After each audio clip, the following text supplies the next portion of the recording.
Good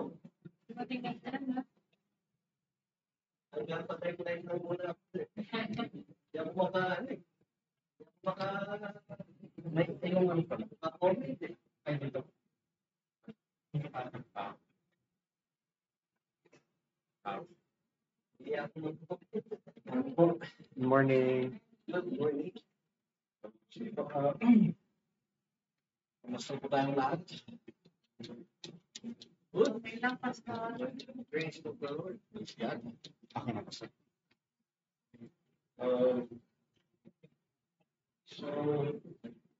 This Sunday's message po, balik po tayo sa basics or sa fundamentals.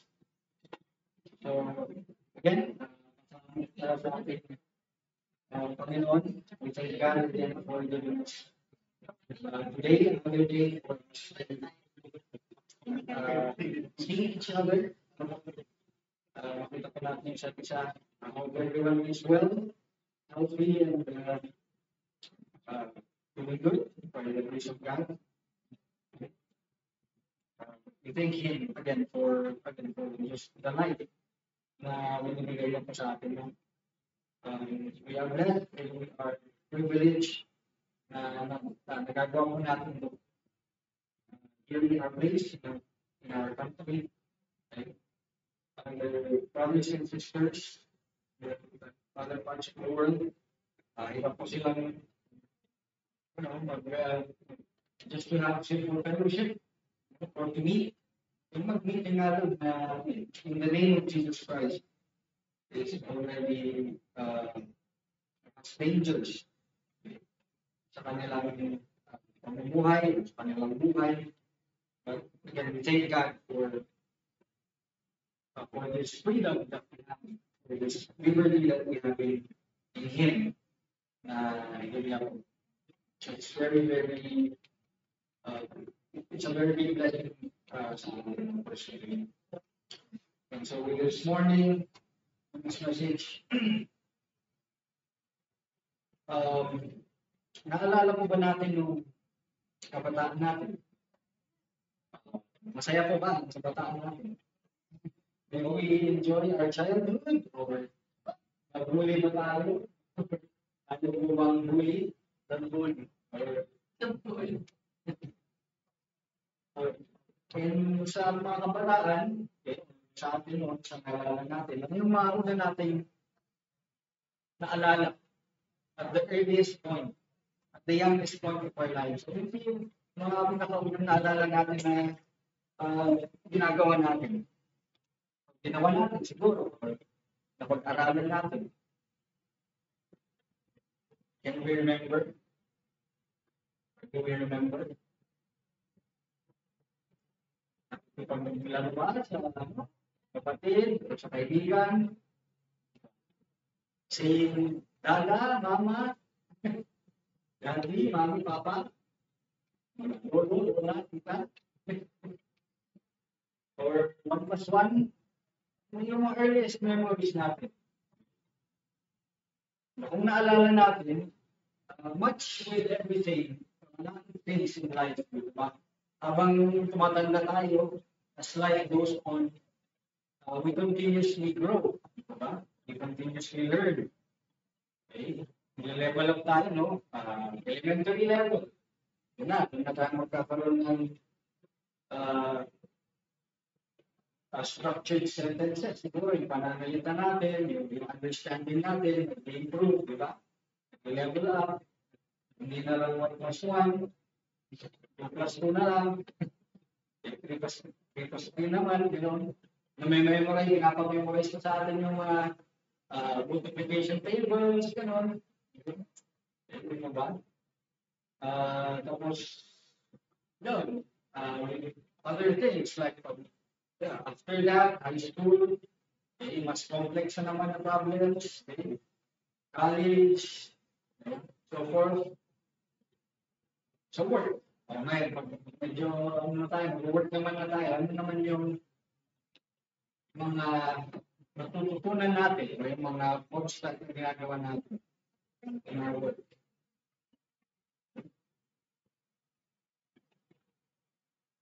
sahod. Sahod, yun na ba yung mathematics natin? Minsan nakakatawa, di ba kasi tulad ko, no? Mahina sa math. Pero pagdating sa pera, yung bilis. Sisi, pag manilin na, mangutang. Ang bilis eh, no? Ang galing. Parang 100% accuracy in math. Joke lang po yun, no? Pero, there are stages in life, no? Again, a lot of things in our lives na pag gusto natin mag-grow or mag-improve, yun sa mga ginagawa natin, di ba? Hindi naman agad-agad magiging master na tayo. Or expert level na tayo. At nalipan na lang po sa mga genius. Genius. Or yung talagang gifted, kagaling talaga sa ginagawa nila yun. But most of us, in a lot of things, hindi naman tayo biglang bigyan. Lahat, master na natin, expert na tayo. In school, in relationships, in work, within ourselves, in personal development natin, in personal growth, and learning natin. Diba? Hindi sa lahat ng bagay, sa lahat ng areas ng buhay natin, na ma-master natin bagay. So, we go through those stages. And fundamentals, so basics, unang-una, diba? So, kung pinanganak tayo, batak muna makakagad tayo. Labas natin sa ating mga nanay, pamaraton na kagad tayo. And we're already climbing. And yun, again, with a lot of things in life, ganun, no? May pinagdadaanan tayo, step by step, yung growth natin. And also, ganun din po sa ating spiritual life. If we remember that time when we accepted Jesus Christ by faith and committed to living a life of obedience to His teachings sa kanyang pagkatao, pagka-Diyos, we committed to that life of following Him. Yun nga, talagang diretso na ba tayo na maging leader siguro sa church, maging pastor, kagad, kung saan mang simbahan yan. We immediately follow Jesus and did everything that He taught us in the Bible perfectly. So, I'm positive na hindi po lahat, no? Hindi po natin nagawa lahat yun perfectly. And it gives us a kind of perspective and reflection din po, no? Kung patuloy yung pag-growth natin, how are we growing? Lagi po natin yung re-remind sa sarili natin, no? But sometimes, ganun din, even in churches, sa dami na lang nangyayari sa church, minsan nawawalan na, no? Parang naging confusing na. Sa dami na lang nangyayari, hindi na ganun din, hindi na natin natatrack yung progress natin, yung growth natin. And nawawalan na yung foundation, yung basics, yung pinaka-fundamental things that God wants us to never forget. Okay? Na yun nga, ang nagiging priority na natin is yung mga maraming bagay na nakalimutan natin yung pinaka-base. Pinaka-importante na gustong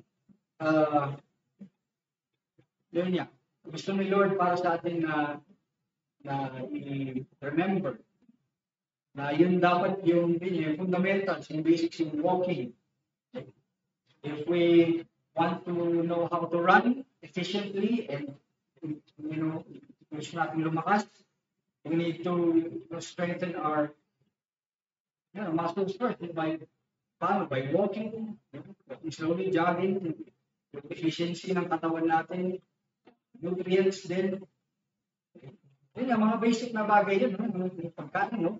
And exercise. Pero yun, maraming tao rin, kakasakit, unhealthy, kasi hindi nga nasusunod yung mga basic sa buhay, no? Health and other things.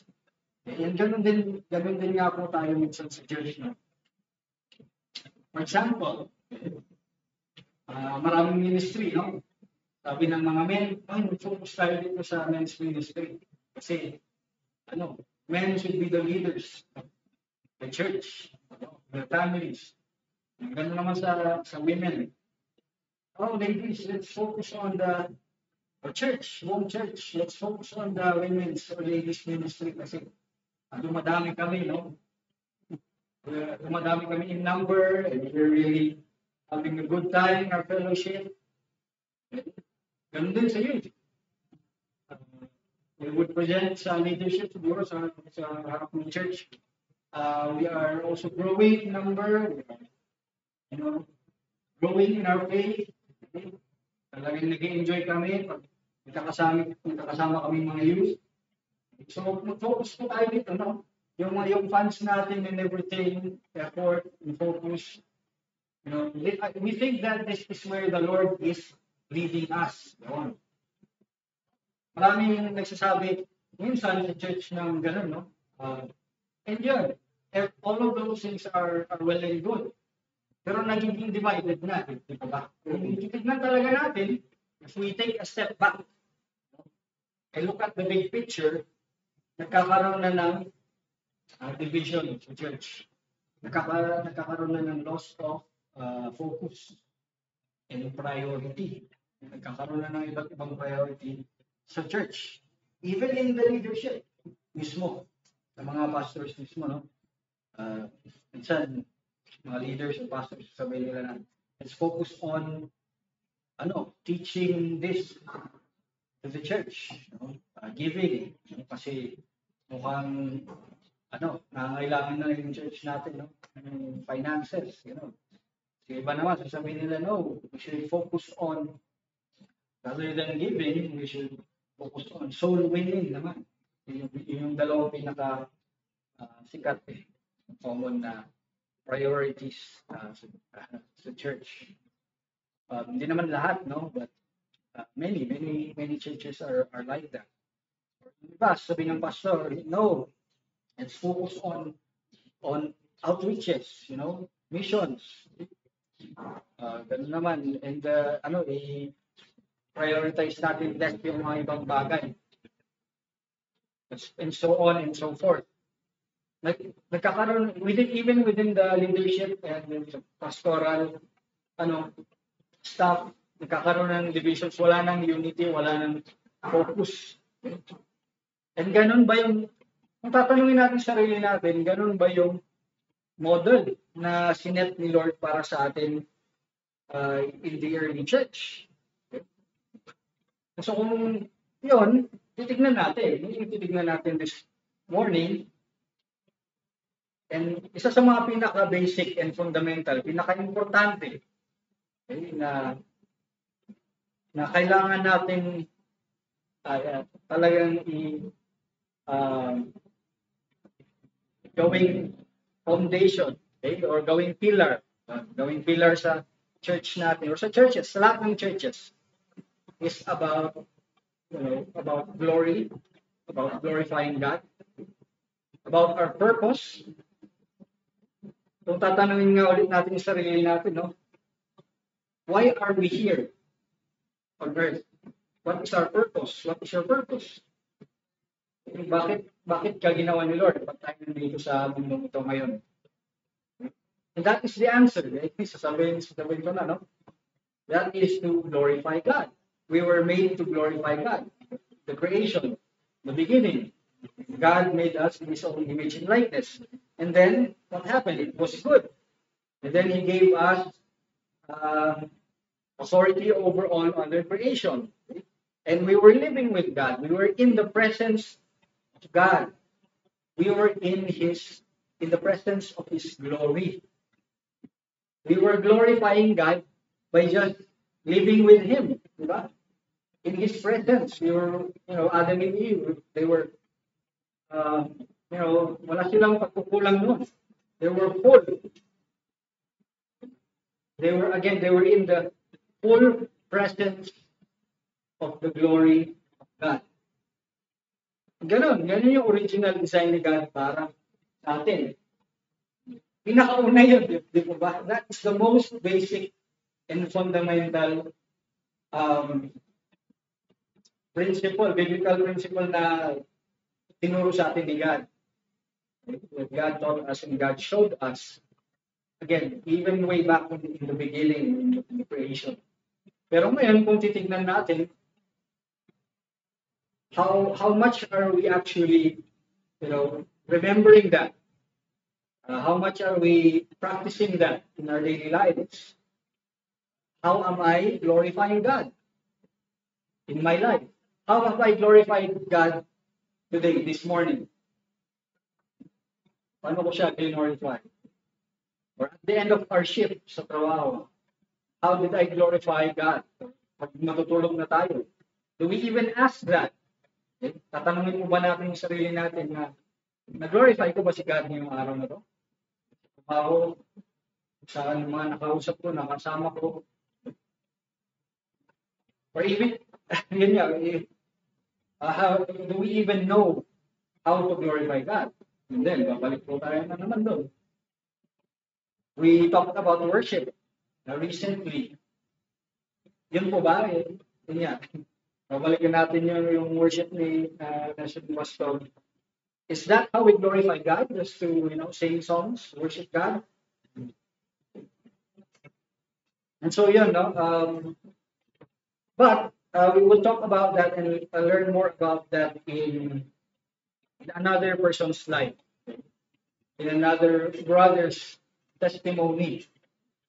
And we'll be looking at that in 1 Timothy chapter 1.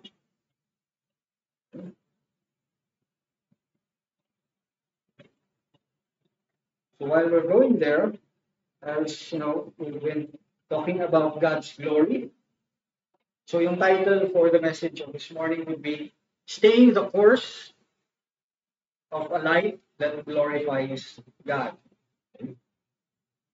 So this message is directed more para sa atin as believers, as Christians, the church. We'll be reading and learning from the testimony of Timothy, or Paul's letter to Timothy. Paul's charge also, or command, or encouragement kay Timothy. Okay, so for us believers, for us who claim to be Christians, who claim to be followers of Jesus Christ, we should already know this. Sinya, ito, basic na to, fundamental na dapat to sa buhay natin bilang Kristiyano. But we also understand, okay, and also the Bible talks about there would be, times in our lives where we would meet trials, struggles, problems na pag dumating na yung pagsubok na yun, we may fail, we may make mistakes, we may sin and fall back sa sinful ways natin. May mga times talagang darating na ganun, I mean, kung titignan pa lang natin mga characters sa Bible, Moses, he almost ran away from God. He did not want. There was a time na ayaw niyang gawin yung pinapagawa sa kanya ni God. God was, almost killed him. Hindi ko alam natin yung part na isa the story ni Moses. But again, because of God's grace, mercy, because of His plan for Moses, Moses, tauhan rin siya, and yun nga. He was given another chance. Si Moses, si David. A very famous na mistake niya, because of, adultery. Hindi lang actually adultery yung sa malaking sins niya sa ano na sa kanyang story, no? Yung journey with God. Also made other mistakes in his life. So, yun, a lot of biblical characters, yung mga heroes, siguro biblical heroes natin in the past, they were also not perfect. And ganun din tayo. I'm sure we have, made mistakes in our journey with Christ before. So we understand that, di ba? But should we, accept defeat? Tatanggapin na lang ba natin kung nagkamali tayo na, I'm not worthy. We would just be discouraged and hindi na tayo magre-recover. Hindi na tayo magbabago. We will not, listen to God anymore. We will not seek God anymore. Because we are so discouraged and because we are so yung sobrang mababa yung self-esteem natin or nagigilty tayo, we're putting ourselves down na hindi na tayo babangon. We would not go to God anymore. So no, the answer again should be no. That's why we have a great God. We have a gracious God. He himself forgives. He forgives us. He himself gives us a lot of second chances. As long as we are willing to really repent and change. So there will always be hope para sa atin. But again, we understand that, things may not be perfect and things may not go well for us. And so during those times, okay, yun nga, ano ba yung dapat natin, ano ba yung ginagawa natin? Okay? When we struggle, when we face testings and trials sa buhay, ano yung default natin? Ano yung steps na gagawin natin to bounce back, to recover from those hurdles in life? Okay. Mag-ano na lang ba tayo? We would just kukunin natin yung naipon nating pera, tapos pupunta tayo sa beach, or sa babakasyon tayo sa ibang bansa. Would that be our default? Ay, Lord, napagod na ako sa buhay ko ngayon. Gusto trabaho ko ngayon. Mag-leave muna ako, babakasyon ako ng matagal. Tapos sige, mag-devotion tayo doon sa beach. Or kung saan man. Okay? In our comfort zone, pupunta tayo sa comfort zone natin. Yun po ba yung default natin? Okay? Is that how we, when we fall off the way, the righteous way of God, kung saan tayo linilid, di ba ginaguide tayo ni Lord araw-araw. Pag medyo lumihis tayo, medyo, nagkasala tayo, we're not fully and faithfully obeying the Lord, what would be our way to para tumino ulit, to be in tune with God again? Diba?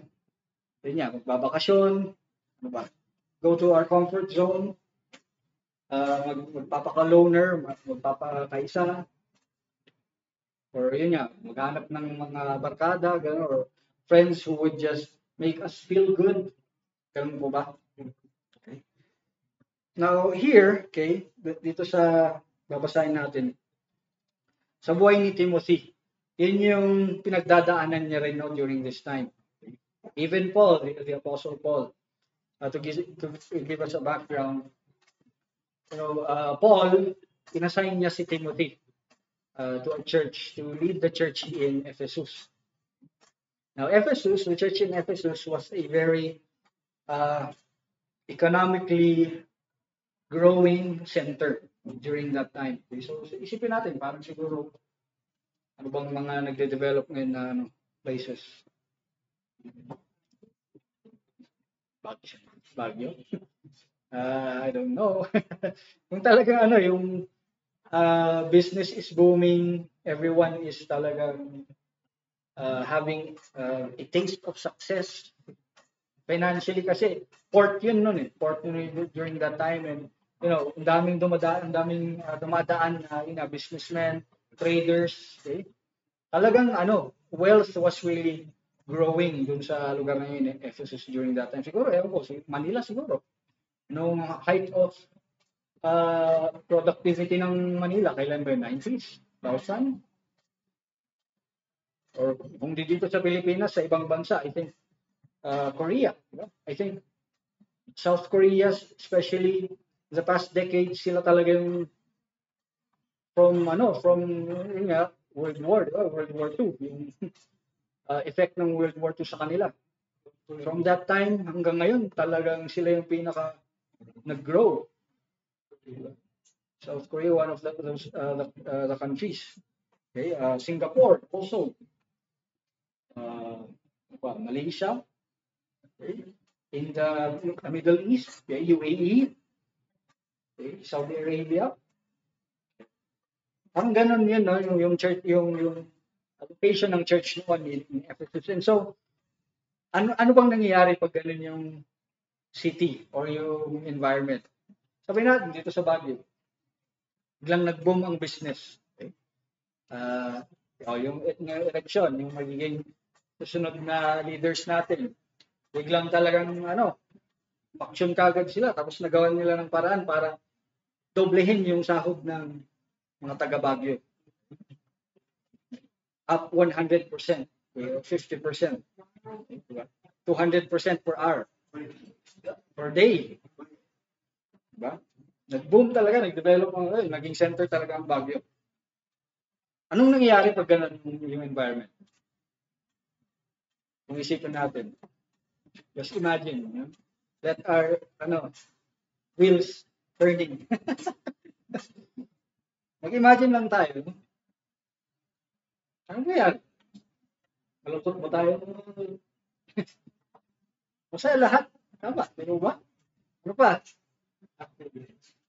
Ako? Affluence. Okay? Ano pa? Bili dito, bili dyan. Di ba? Invest dito, invest dyan. Masaya, di ba? And yun na yung nagiging buhay ng mga tao. Yun na yung nagiging focus ng mga tao. Yun na yung nagiging Diyos ng mga tao. Yung sariling wealth, yung kung ano makukuha dun sa current na situation na nangyayari. So ganun yung nangyayari dun sa Ephesus. Hindi lang wealth, hindi lang yung trades na nangyayari, hindi lang pera, hindi lang yung economy ang nagbo-boom, but even yung mga teachings.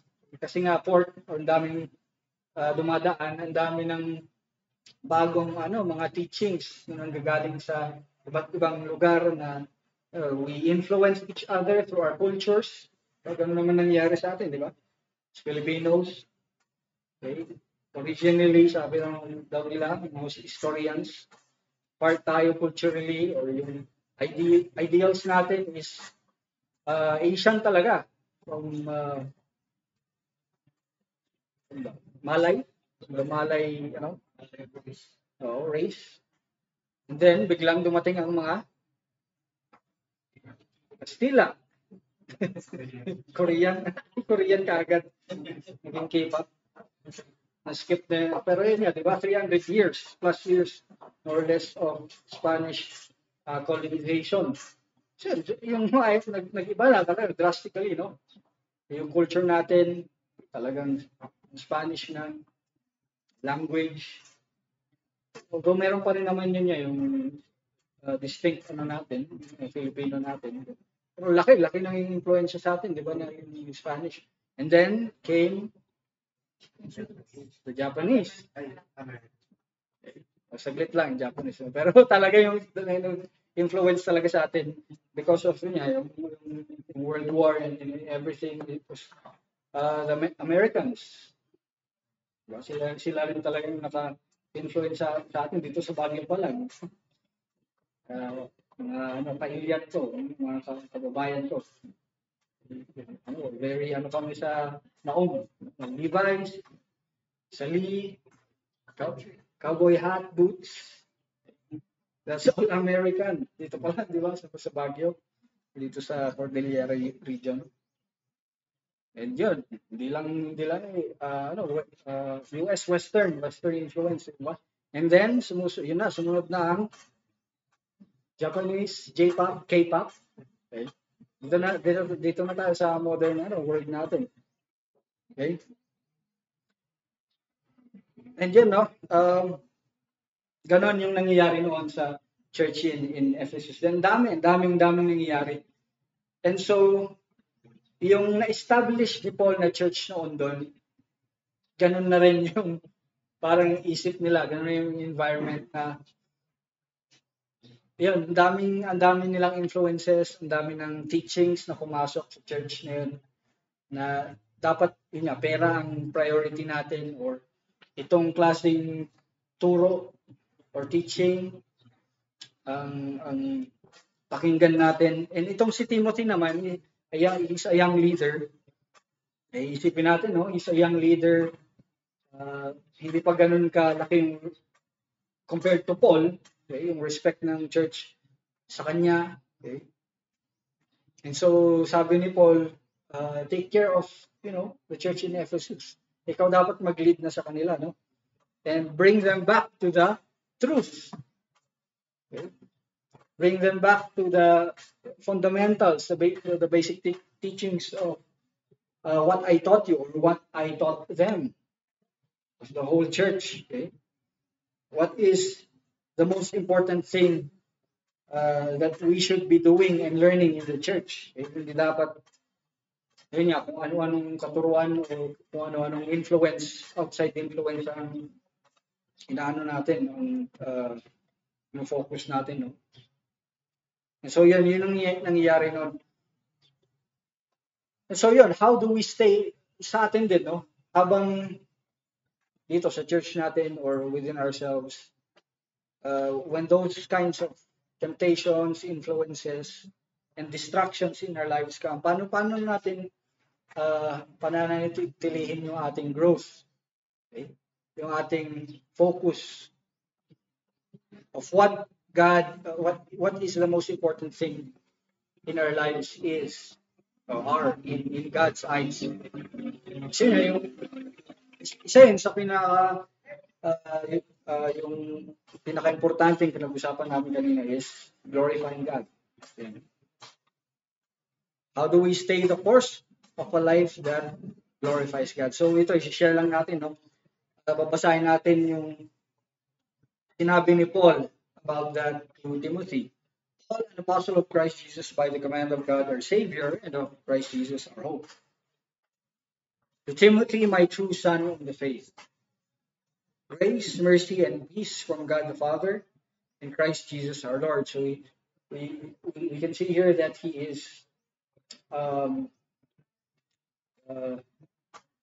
in-establish niya yung authority niya.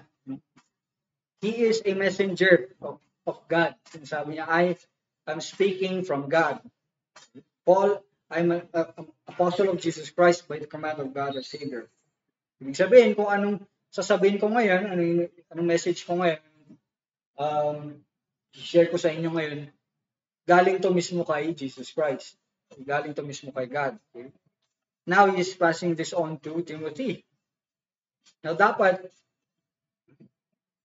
makikita natin rin ni Timothy na kung si Timothy yung kaharap natin, we should also treat Timothy as someone who is speaking from God himself. Grace, mercy, and peace from God, the Father in Christ Jesus our Lord. As I urged you when I went into Macedonia, stay there in Ephesus so that you may command certain people not to teach false doctrines any longer, or to devote themselves to myths and endless genealogies. Such things promote controversial speculations rather than advancing God's word, which is by faith. So yun, nakita natin yung sa mga problems nila noon is na nagkakaroon na ng iba't ibang teachings yung church. Okay? Na ibang false doctrines na and teachers who Some don't devote themselves to myths and endless genealogies. Okay? Such things promote controversial speculations, chismis.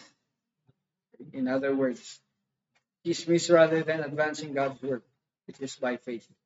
Yun na yung nagiging focus and priority ng church. Mga kwento-kwentuhan na lang, or yun nga, teachings other than, God's teachings or commands. Okay. Next, the goal of this command is love, which comes from a pure heart and a good conscience and a sincere faith. Some have departed from these and have turned to meaningless talk.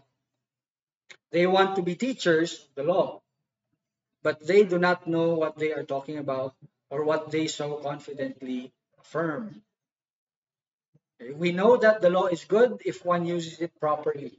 We also know that the law is made not for the righteous, but for lawbreakers and rebels, the ungodly and sinful, the unholy and irreligious, for those who kill their fathers or mothers, for murderers, for the sexually immoral, for those practicing homosexuality, for slave traders and liars and perjurers, and for whatever else is contrary to the sound doctrine that conforms to the gospel concerning the glory of the blessed God which He entrusted to me. Okay?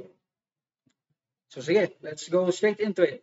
So, how do we keep staying the course of a life that glorifies God? Again, from what Paul charged Timothy, kung ano yung sinabi ni Paul kay Timothy. So, unang-una, remain in the truth and reject falsehood.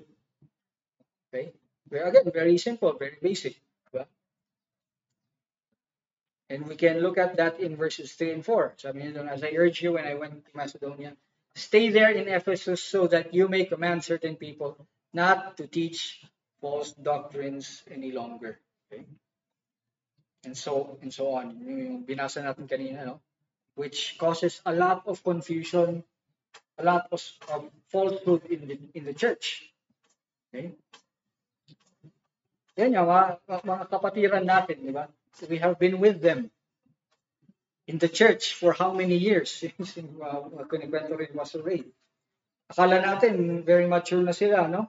And yun yan, may personal experiences rin tayo, kakilala natin. Akala natin mature na sila, no? Sa loob ng church, kasama natin for how many years? But again, when it comes to the basic things like salvation, okay, like God's control or sovereignty, yun yan, yung truth. Pag tatanungin natin sa kanila, hindi rin nila masasagot clearly. Okay? Sabi nila, I don't know. Or yes, I will go, I will be saved, I will go to heaven because, why? Because I gave to the church 1 million, yearly, annually. Sana all. No, pero yun nga, kung ano-ano man yung sagot nila, or we can see and it shows kung ano yung understanding nila, kung ano yung pinaniniwalaan nila. Okay? And so, yun, kailangan natin bumalik ulit with the basics. So how do we stay the course of a life that glorifies God? We continue to seek the truth, remain in the kung ano yung totoo, and reject falsehood. Yun yan. And this can be a measure for us. Gamitin natin ito para i-measure natin yung kung paano natin nag-glorify si God daily. Okay? Tatanungin natin, how have I glorified God today? Have am I living in a life of truth? Okay? In a life of God's truth? Okay? In a life of righteousness? Okay? Have I spoken the truth? Okay? Or have I spoken yung chismis ng iba? Or yung traditional superstitions na natutunan ko?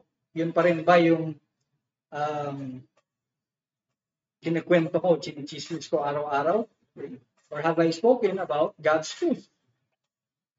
So, ganun eh. Alam po ba natin, di ba, yung chismis, pag umiikot na umiikot, minsan, yung unang nasabi, pagdating dun sa, pag umikot na, pag bumalik, sobrang iba na yung kwento.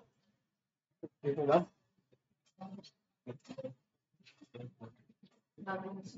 Bagong storya na, yes.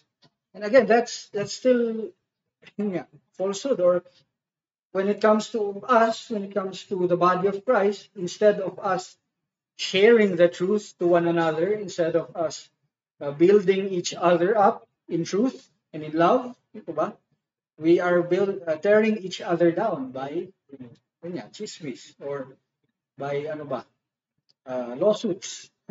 Nakaso natin or pag nag-aaway tayo, we do not forgive each other, we do not resolve each other.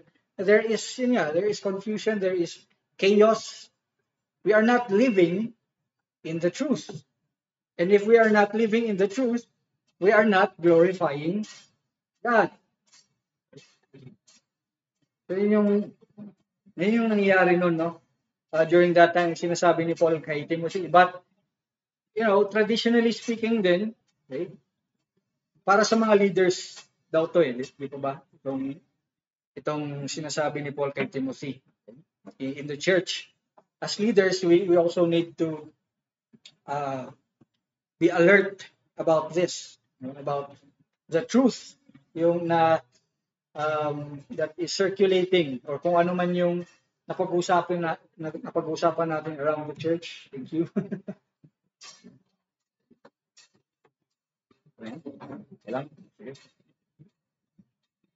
We need to focus on kung ano yung pinag-usapan natin within the church. Kasi pag umiikot at hindi accurate yung pinagsasabi natin, ganun din magiging false doctrine na rin yan eh.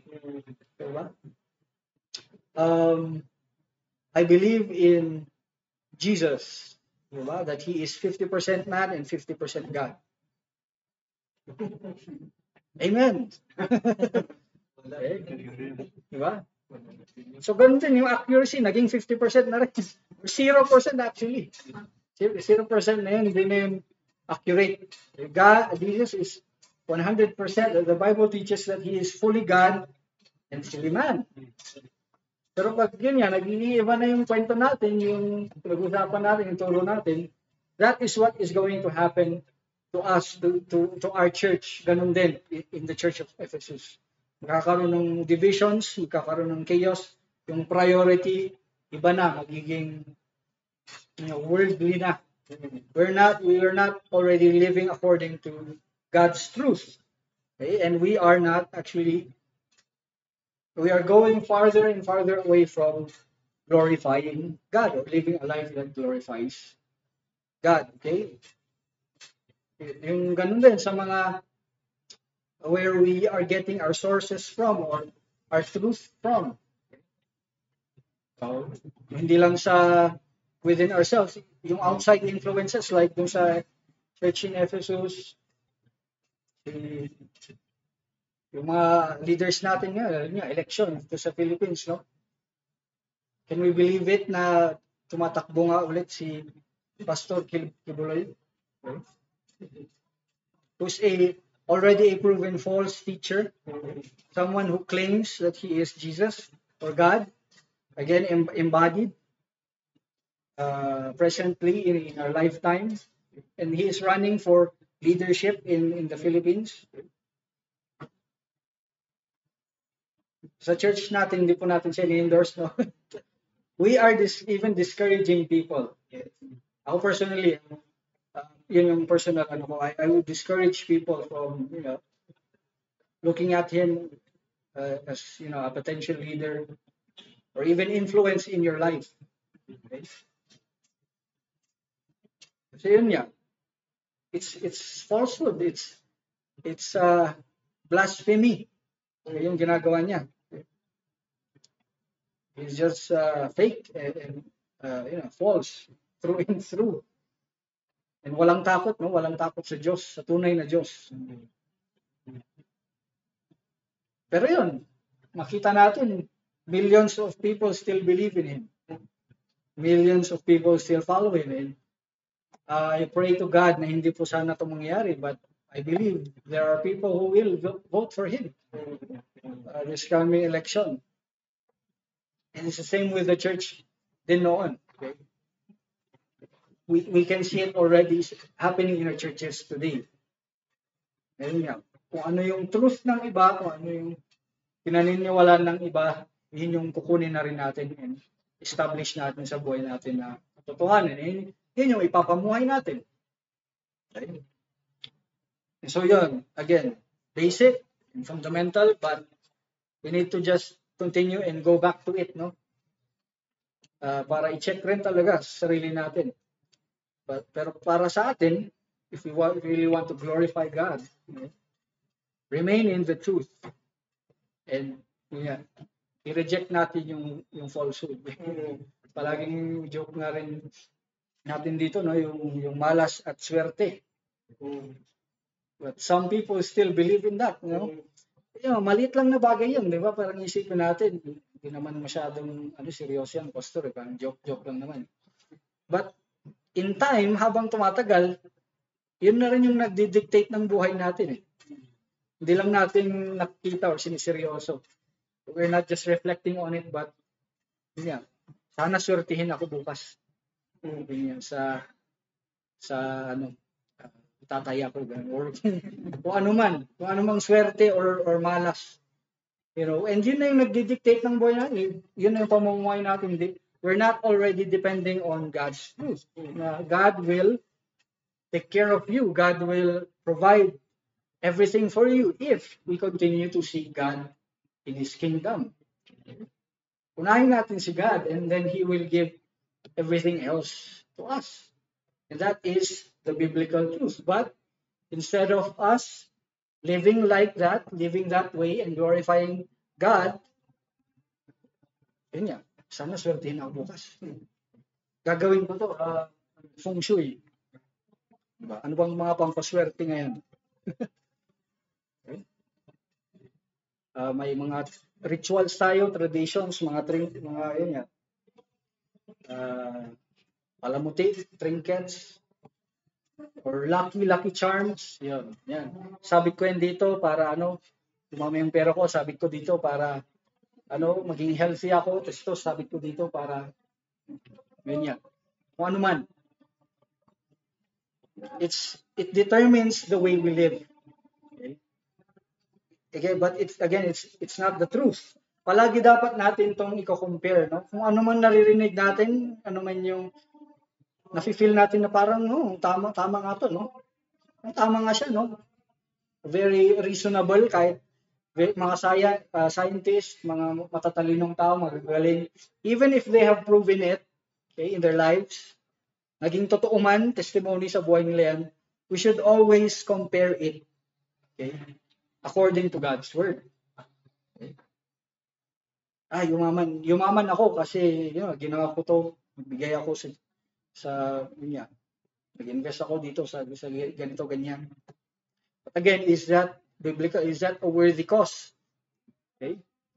Yung ininvest ba natin na yan would it glorify God?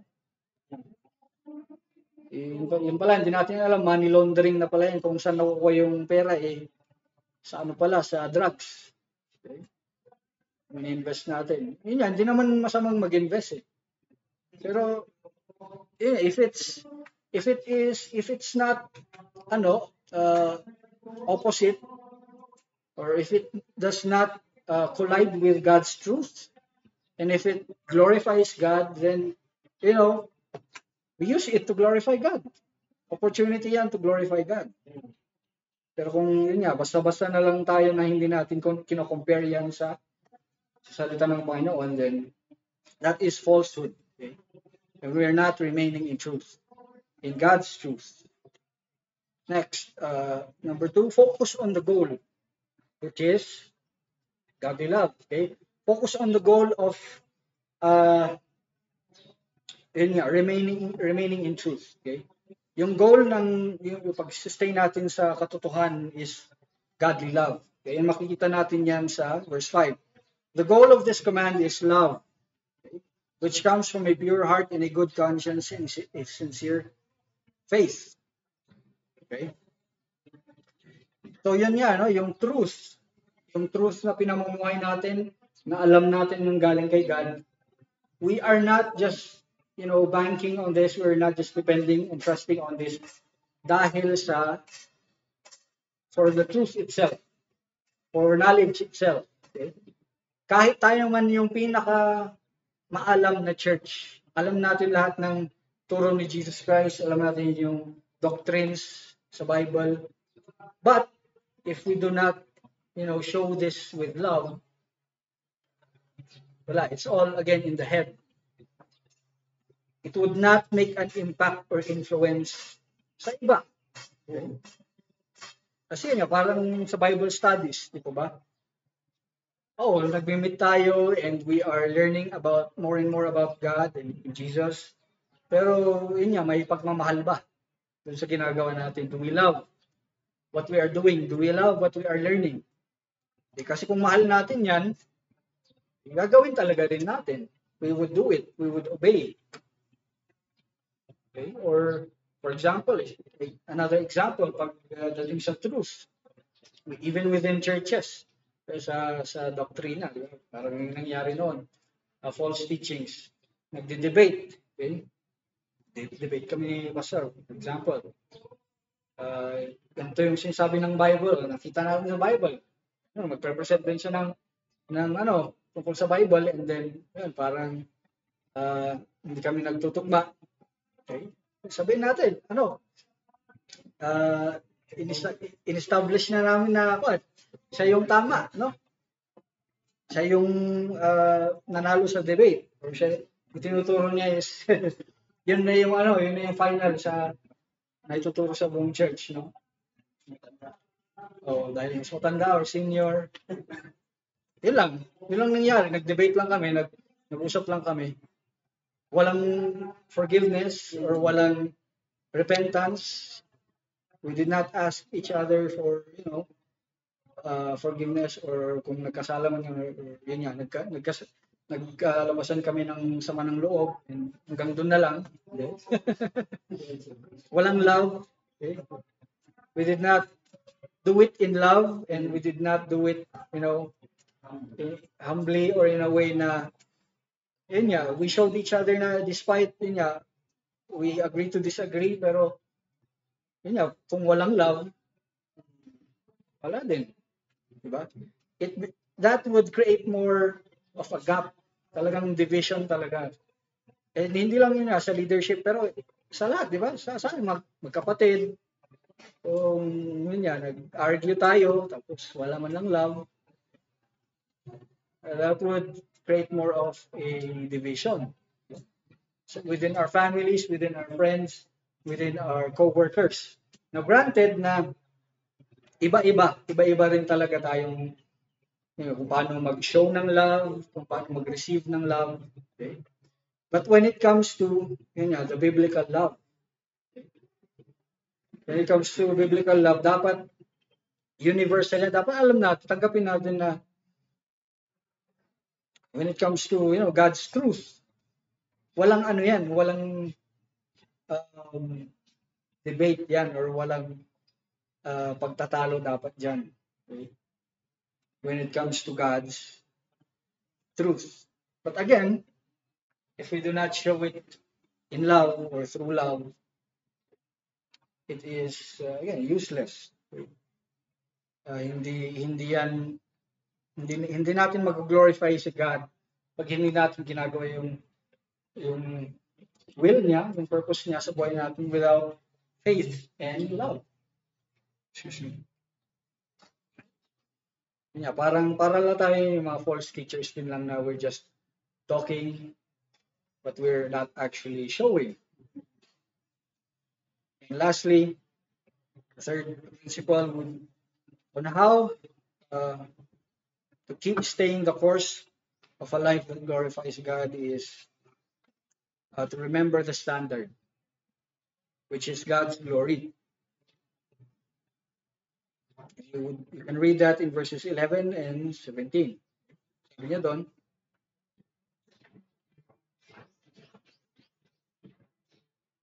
Okay? After he was, talking about all of, the sins na nangyari dun sa church na yun, okay? And how wrong that is, and everything na ginagawa or pinaniniwalaan ng mga tao nun, na ganun nga mali. Because it does not conform to the gospel concerning the glory of the blessed God. Okay, so nakalimutan na nila yung standard nga ng truth, ng pamumuhay. Okay, yun nga, yung mga basic nga, no? Yung focus natin sa yun nga, which is loving also. Okay? But eventually, yun nga, lahat ng ginagawa natin, it should all be about God's glory. Okay? About the glory of God. Okay? Pati nga yung gospel, even the missions. Okay? Pag I've met other missionaries and other missions group na sadly, nalulungkot ako kasi minsan, inisip ko, are they still doing this for God's glory? Or are also doing this like the other churches na they're doing this for their name? Para itaas yung pangalan ng kung sino man or ng mission org nila o ng church nila. Even in the mission field, makikita natin yan. But even us as individuals, as a church, kung hindi natin ginagawa lang ang lahat ng ito for God's glory, then again, what are we doing? Clearly, we are not living the life that God wants us to live. Kung saan niya tayo ginagayad, kung saan niya tayo gustong padaan. Verse 17, now to the King eternal, immortal, invisible, the only God, be honor and glory forever and ever. Amen. Ayun yung sabi ni Paul, no? Pero tayo minsan, nakalimutan natin to. We just say our prayers without even recognizing God. Nagiging self-centered na. It's all about us, Lord. We pray na maging ganito yung church namin. We pray for this person. We pray for that. Sana gawin niyo po to. Or we believe. Yun. We claim in the name of Jesus, right, that you would do this for us. By the power of the Spirit, you would heal or you would bless the church and everything. Lahat ng yon without even mentioning God as the King, eternal, immortal, invisible, the only God, honoring God, glorifying God, praising God, thanking God, worshiping God. Lahat, wala na, kalimutan na. Lahat na lang talaga naging tayo yung sentro ng mundo. Yung church na, yung tao na. And hindi na si God. And so, those are the three biblical principles, no, that we could use para magamit natin, no. Again, it's very basic and fundamental para sa atin.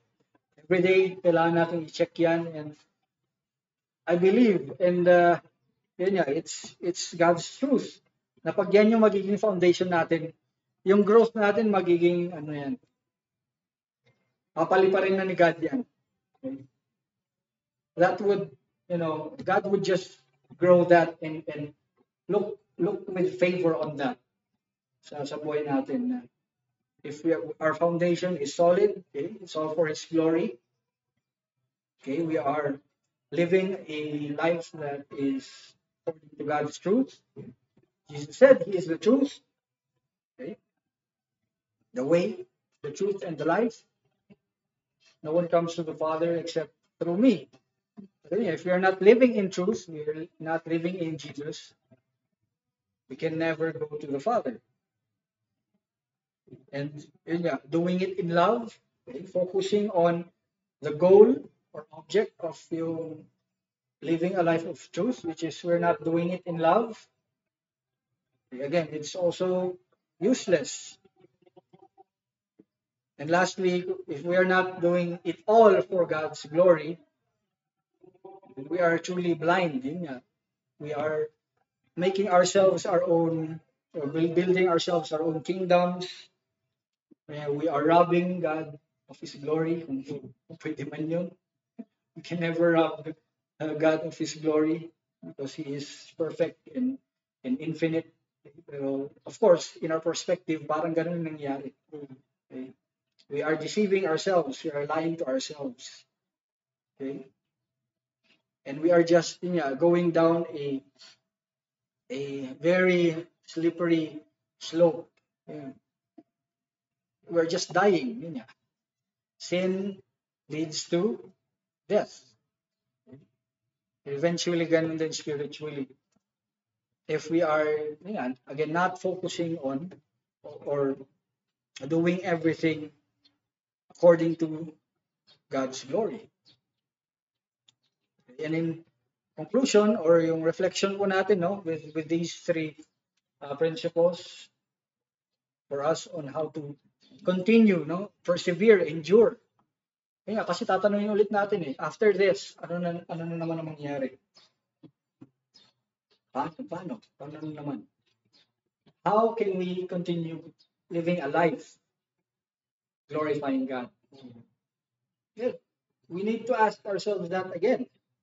1, 2, 3. Pwede natin i-measure yan using the life and influence of Paul and Timothy.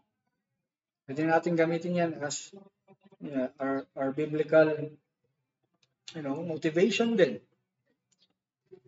So these are Paul's reminders to Timothy and charges him to stay in the battle so that by recalling them, you may fight the battle well.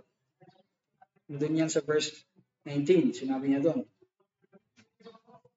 This command I entrust to you, Timothy, my son, in accordance with the prophecies previously made concerning you, that by them you fight the good fight. Okay? By recalling them, you may fight the battle well. Yun yan. May darating man na pagsubok sa buhay natin, kakaroon man ng temptations, we may slip and fall and sin and make a mistake again. Okay? But by recalling these, dapat hindi na ang default natin ay pupunta na lang tayo sa sulok. Diba? Or anong tawag doon? Yung kakain na lang. Mumukmok. Or yung nagiging comfort na, or is yun niya yung food. Mukbang, nakalimutan yung may term yun but yun kung ano man yung nagiging puntahan natin, pag nagkaka-problema tayo sa buhay or pag nagkakamali tayo, we are failing. We're not being faithful as followers of Jesus Christ. Yun nagharap tayo ng escape. Okay? Or yun punta tayo sa vacation. Sana all, di ba? But again, dapat ito yung sinasabi ni Paul kay Timothy na sabihin niya sa mga tao doon na magtigas ang ulo. Katulad natin na dapat hindi yan yung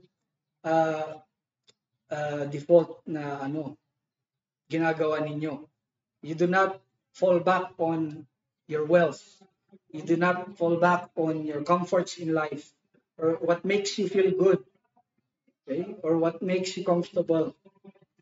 You do not fall back on your properties, of your belief in yourself, or your belief in your leader, or on your idol, or on your money. You do not fall back on them, but recall again what I have taught you. These things, the truth, love, and God's glory.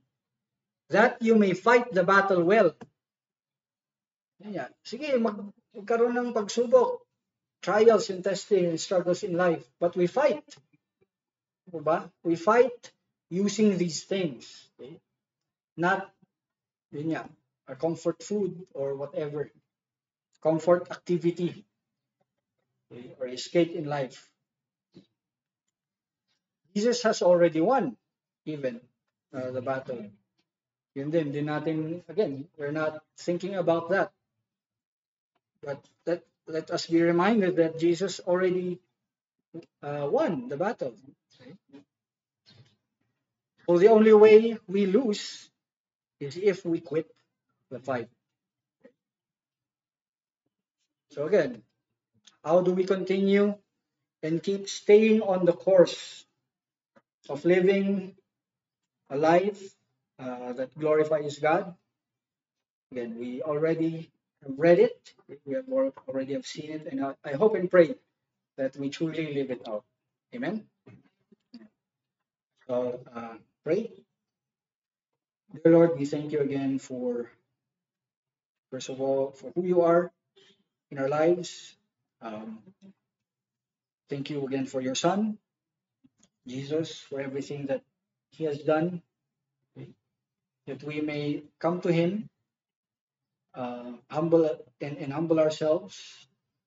That whenever we make mistakes and sin in our life, we are able to, not by our own strength or by our own ability, come to you, O God, but come to you and be forgiven only by your Son Jesus, by who he is and what he has done. We thank you uh, again for your grace and for your mercy uh, and everything, O Lord, that you continuously bless us with. But this morning, again, as you have reminded us through your word about the basics and fundamentals of our Christian lives, may we truly start with this, O Lord, and run with it and really seek to implement this in our lives. That even though, again, in the future we may fail, but you will remind us through these things, or through your word, through these truths, that we would fight and we would fight well with these tools, O Lord, that you have given us. And we would win the battle against sin and temptation and other external influences like false teachers or false doctrines or false or worldly influences, idols that would want to also take our interest and affections and focus away from you, O God. We would fight against these things using these truths and these basics and fundamentals that you have reminded us with, O Lord. Again, may we also acknowledge you that all of these things, O Lord, uh, are done in your glory and for your glory, O God. We can never ever boast about anything. Lord, we are nothing without you. And so we lift all of these things up to you, O Lord, again, for you to be glorified in our lives, that we may also truly uh, follow and live a life worthy of your gospel, O Lord, that glorifies you because other people would see it and hear it from us.